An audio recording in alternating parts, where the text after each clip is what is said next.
At this age, my daughter could get into a lot of trouble if I wasn't watching her closely enough. It made being a hands-on dad even more important than before. So I'm gonna tell you some things I learned, like how to spend time with your baby, how to make your life less stressful, and how to have healthy communication in your relationships.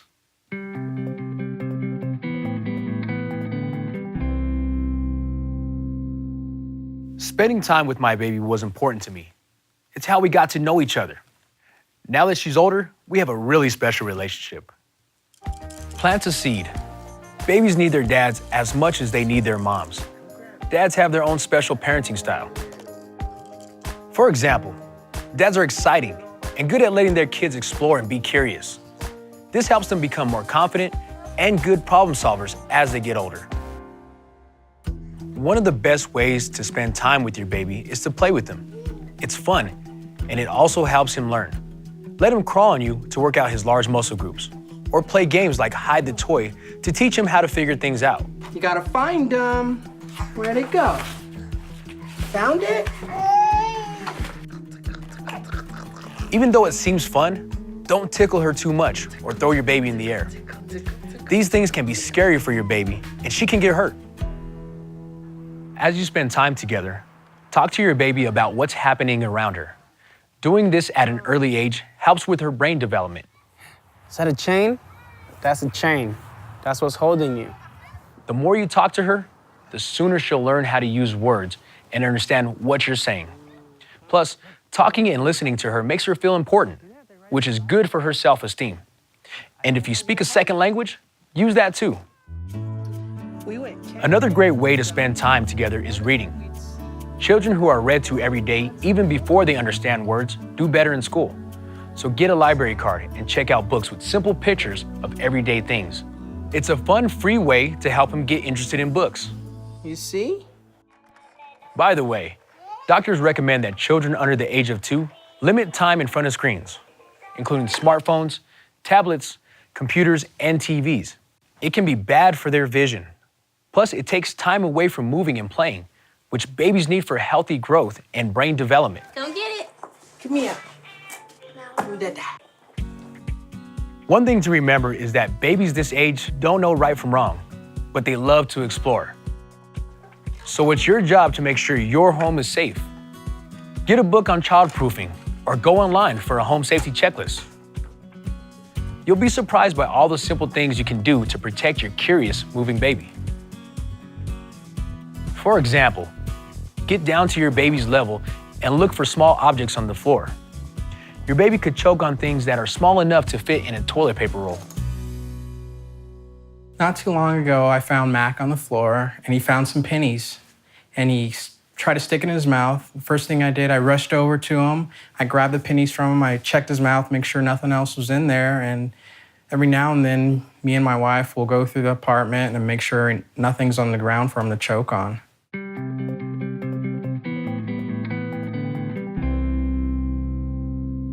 Between my job and having a baby to take care of, I was pretty stressed out.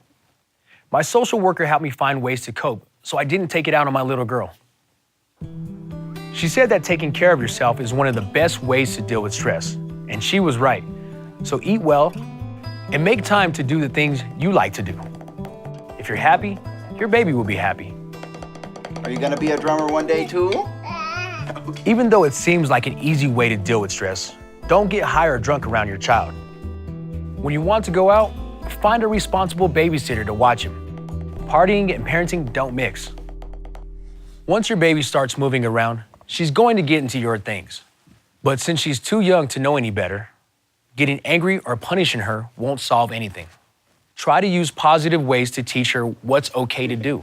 That's Daddy's phone. When she's playing with something you don't want her to, give her something else she can play with. This is your phone. This is called redirection. Plant a seed. Positive discipline is when you respond to your child's challenging behavior in an encouraging way that's just right for her age. By treating her with respect, you teach her how to work with others and solve problems. This helps her succeed in life. Every parent gets upset at one time or another. So when you get frustrated, remember that your baby learns by watching you. Don't yell at or hit your child.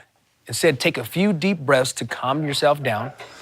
Tell yourself that you're a good dad. I'm a good dad. And that this will pass. Here's a tip. When you're feeling upset, it helps to do something physical, like push-ups or anything else that gets your heart rate up. This releases energy and calms you down. Try it. No matter how frustrated you get, never shake your baby. Even one rough movement can cause brain damage, blindness, or even death. If you find you have a hard time controlling your anger, talk to your healthcare provider or counselor about it. They can help you figure out what's going on. And don't feel bad about asking for help. Your child is more important than your pride. We all need help sometimes. Hi, I'm having a hard time. Wanting a better job finally motivated me to finish school. As a result, I found higher paying work, which helped me bring my stress level down in a big way. I was surprised by how many ways there are to go to school. Some high schools offer online diploma programs. You can also get your GED or go to a community college that helps students finish high school while getting college credit. If you are 21 or under, some of this may even be free. If you already have a GED or diploma, think about the next step, like going to college or getting a certificate at a trade school. For the most part, more education means more money. I'm Alvaro, and I know. My friends told me that going to school was such a waste of time, but they were wrong. Got my GED, and right after that, started looking into technical schools. My career counselor suggested, since I'm so good at math, that I should look into aviation. Now, I'm an apprentice and I'm getting paid for it.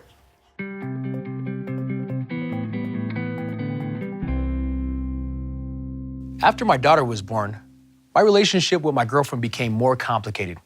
It took both of us trying to communicate better to make it work.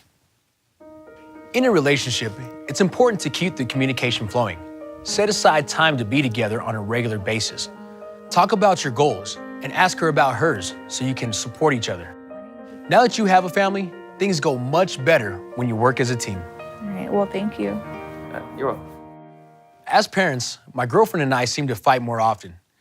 It was not the environment we wanted for our child. A social worker gave me a tip that helped us work things out more calmly. Where were you? I was out playing ball.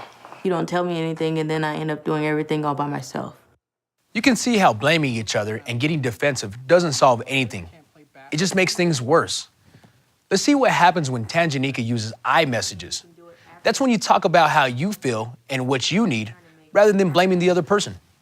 Well, I feel like I'm falling behind in school because I'm not getting that much homework done at night. I understand what you're saying. Remember, timing is everything.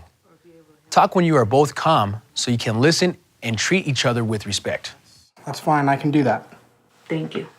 We try to speak to each other in a nice, smooth tone. No yelling, cursing, or anything of that nature. And if it gets too heated or whatever, we'll just like to take a little time apart and try to come back to each other and figure things out. Plant a seed. If you aren't with your baby's mom, your child still benefits by having two involved parents in her life. So do what you can to make that happen.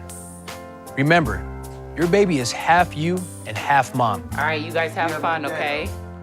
And having strong relationships with both of you will improve her chances of doing well in life. There we go.